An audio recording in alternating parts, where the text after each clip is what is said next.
Hi, everyone, and welcome to our webinar, Text Anxiety. I can't do this with someone watching. The first thing I want to share with you is that test anxiety is a completely normal and very common experience. So we're going to talk about several things that you can do today to alleviate that anxiety. Okay, first, let's provide an overview. How do we reduce test anxiety? How can we optimize our performance on quizzes and on tests? And what actions and efforts contribute to our academic success? All three of these questions will be fully addressed in this webinar. Okay, first of all, one of the most significant things that you can do to reduce test anxiety is to thoroughly prepare.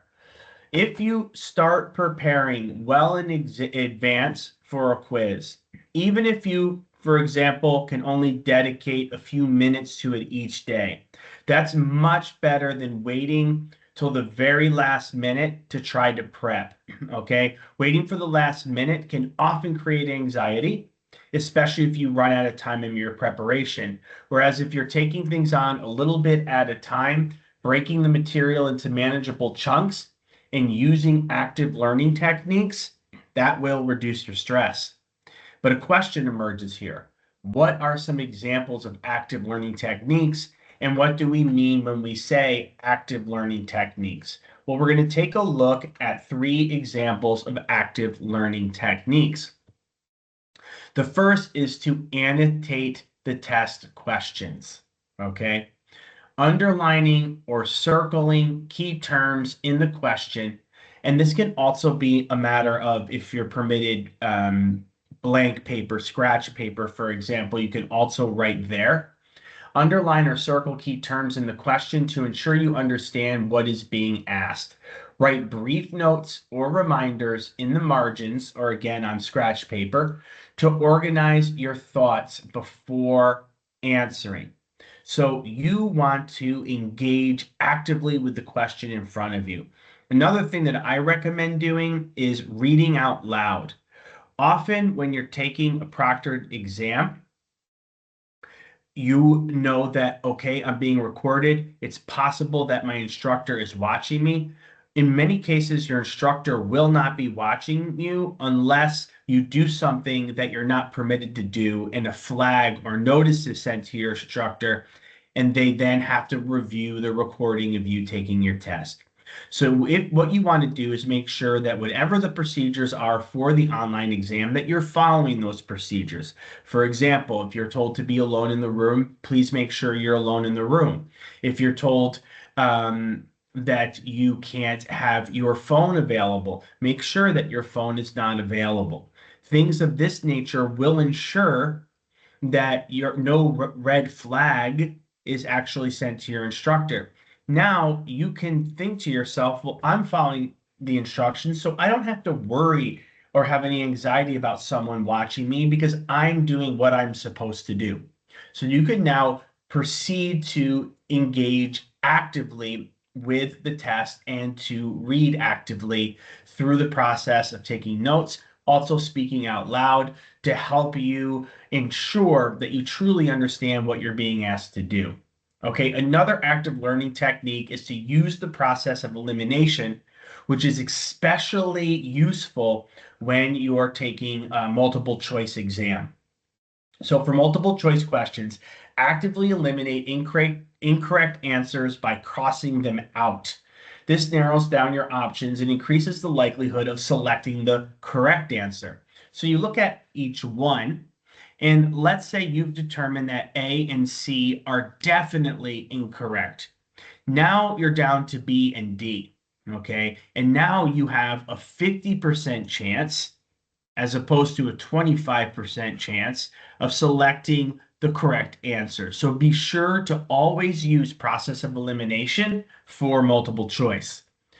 Lastly, you can also chunk information. This can be really helpful for reducing anxiety and processing information. So break complex problems or essays into smaller, manageable parts. For example, In math, solve one step of a problem at a time. For essay questions, for example, outline your main points first before writing the full response. This is really going to help you to calm down and help you to organize your thoughts and ideas. Okay, now let's move on to our next tip for reducing text anxiety, and that is to practice relaxation techniques. Try deep breathing, progressive muscle relaxation, or mindfulness meditation to calm nerves before and during the test. And I don't recommend waiting until the day of the test to try these relaxation techniques. What I recommend is that you start to do them as a regular part of your process. So let's say, for example, it's a week or two before the exam. Start using these techniques before you start doing your homework. You can find free materials online in places like YouTube, places like you can go, if you have a subscription, you can go to Spotify. You can go to certain different podcasts. You can also go to your local library often to get audio materials that you can use to help you practice these relaxation techniques. Okay, it can be really great in terms of to physically calm you down. Okay, ensure that your heart's not beating too quickly and that you generally feel good when you're taking that quiz, test, or exam. Okay, the next thing is to develop a study schedule.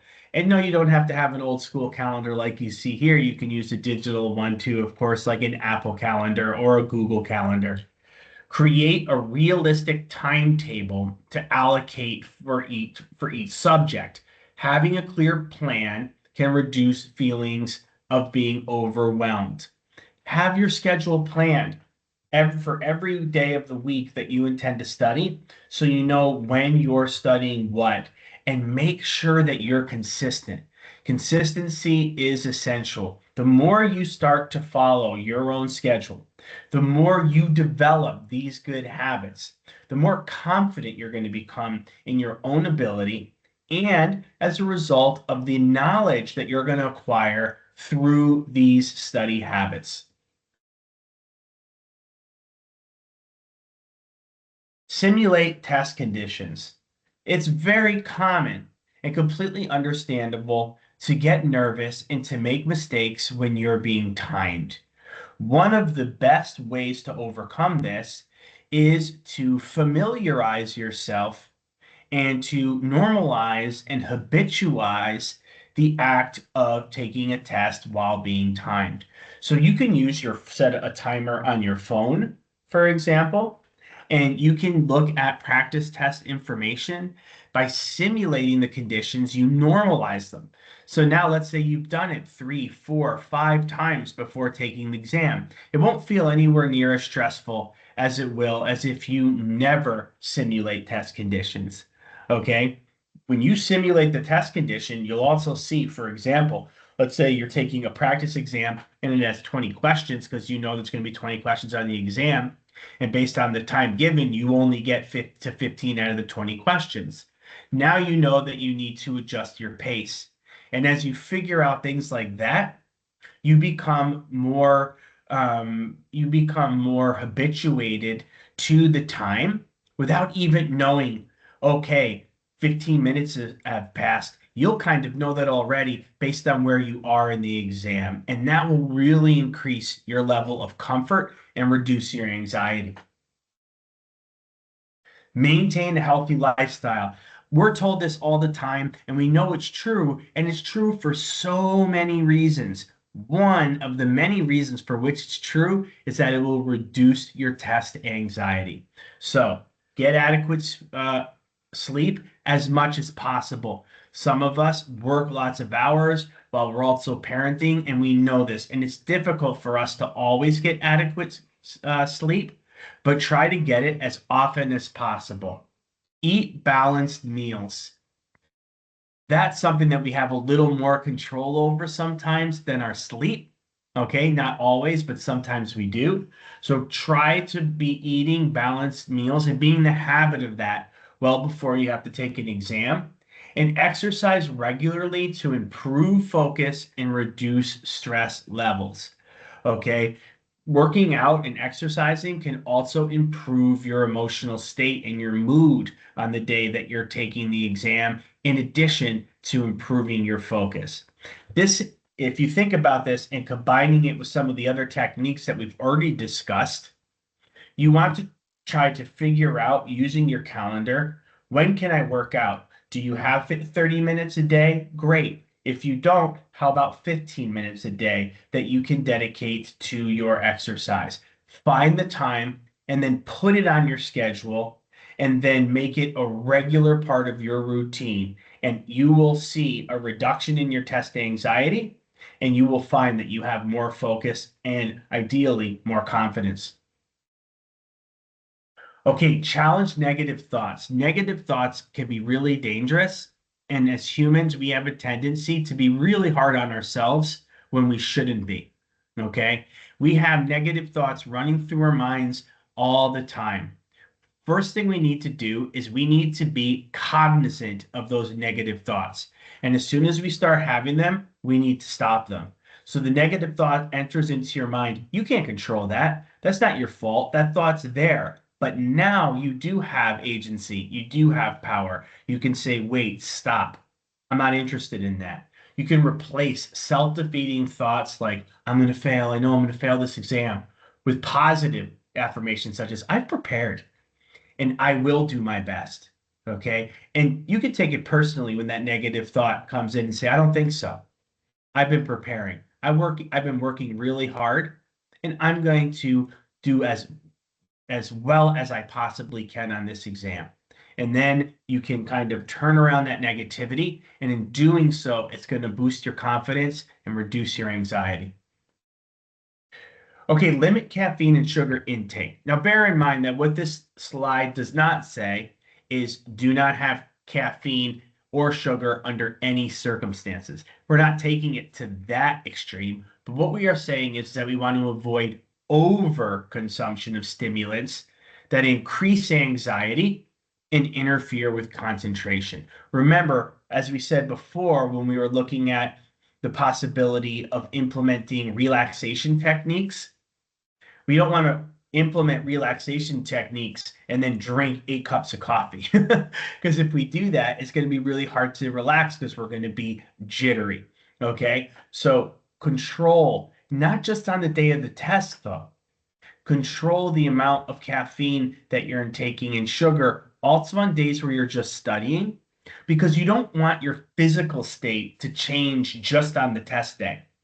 That can also create anxiety. You should have well-balanced meals, limit your amount of stimulants on a regular basis, not just on the day of the exam. It should be well established before the day of the exam arrives. Okay, be prepared on test day.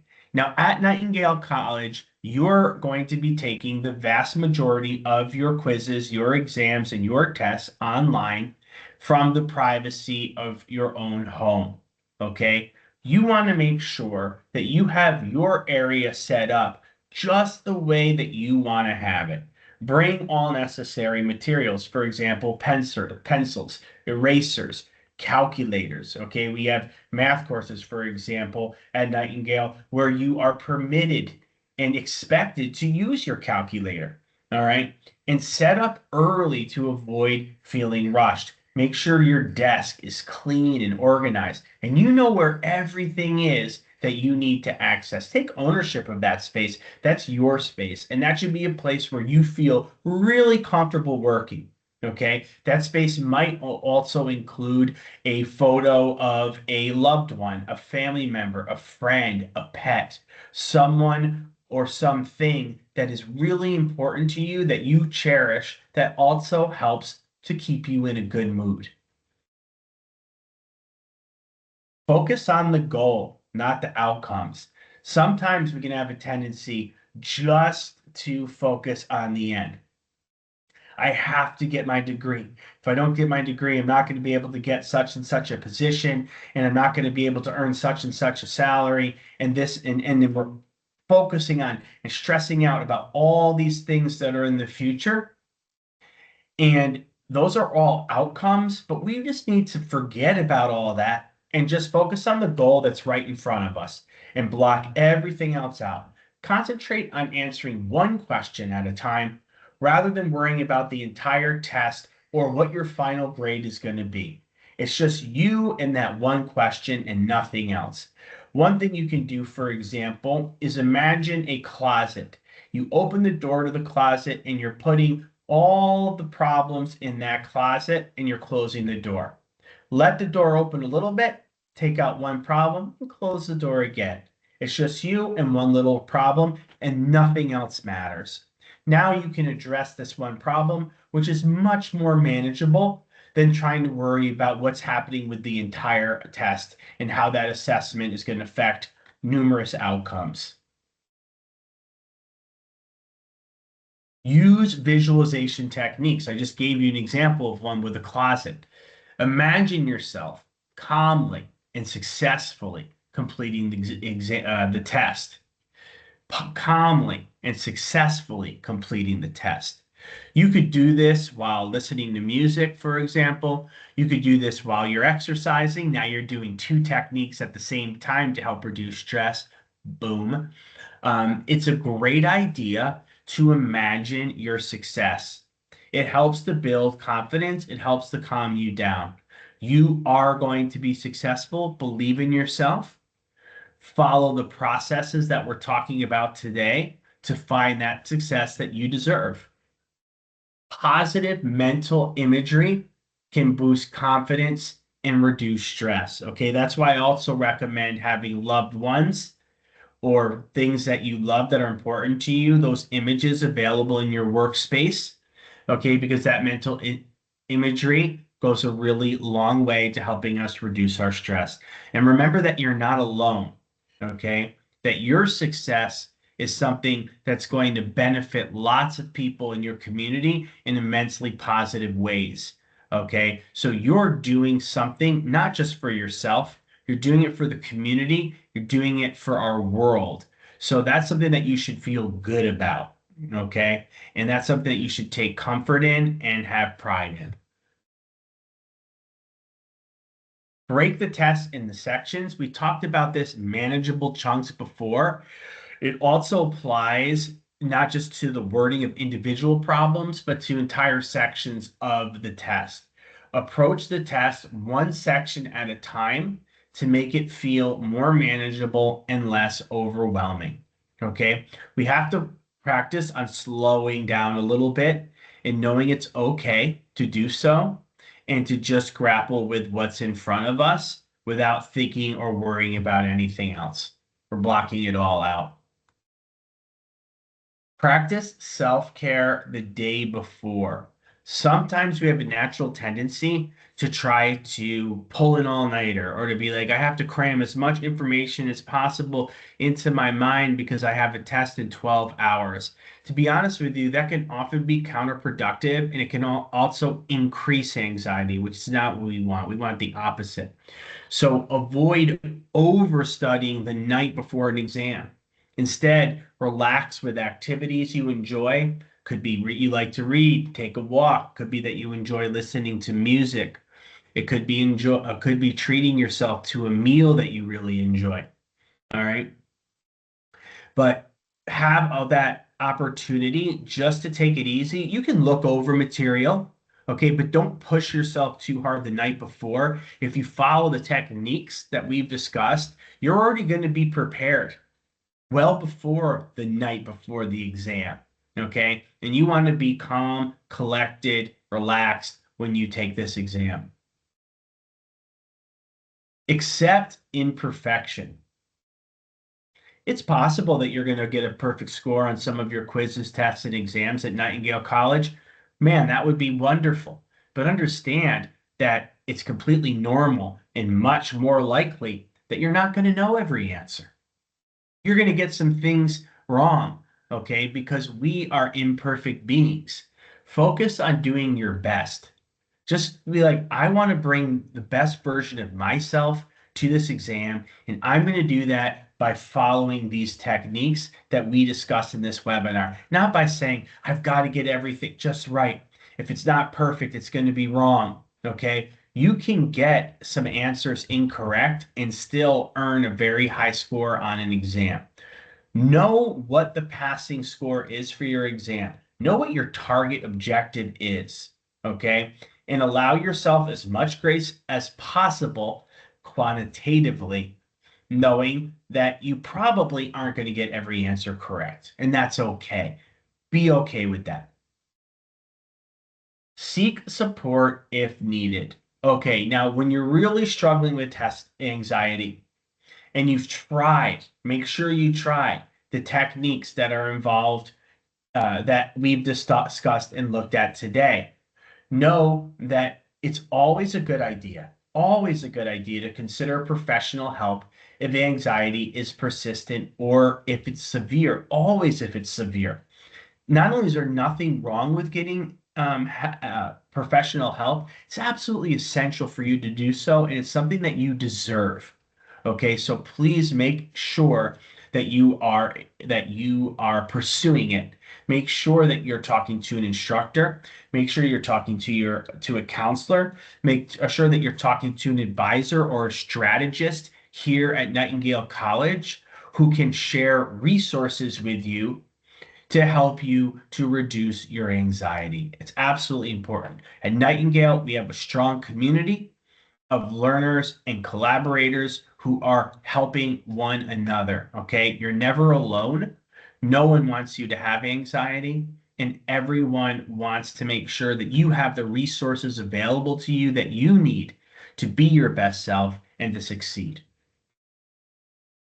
Okay. To recap, all of these various strategies that we looked at, especially when combined. Do you have to combine every single one of them? Absolutely not. But when you start to combine many of them, they can significantly reduce test anxiety and improve performance. Thank you so much for watching this webinar. Please feel free to go back and review the information that we discussed. Believe in yourself and flame forward.